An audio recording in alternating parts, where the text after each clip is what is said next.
Hi, hello everyone! Kamusta kayo?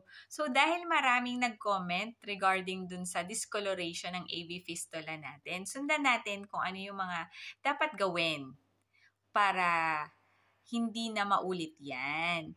So as a nurse, kami, we let the fistula mature bago namin i-cannulate. So 6 weeks to 8 weeks after the operation, yun yung time na pinag-i-stress ball kayo ng inyong doktor para nga mag-fully mature at lumaki ang inyong ugat.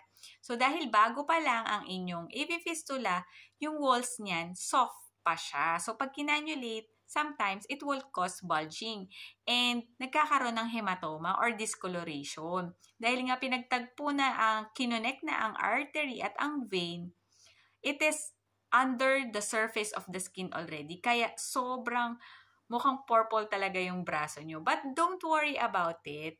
It will subside on itself as long as it is working properly and you're feeling the vibration. So, ayun. Iwasan lang din po natin na magsuot ng singsing, relo, madaganan ito.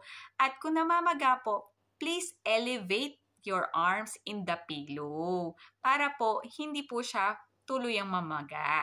So, kung meron din po kayong karanasan regarding sa newly created fistula at kung meron pa po kayong ibang kaalaman tungkol dito kung paano po natin ito maaalagaan, please comment down below po para po makatulong din po tayo sa iba. Maraming salamat po. See you around. Bye!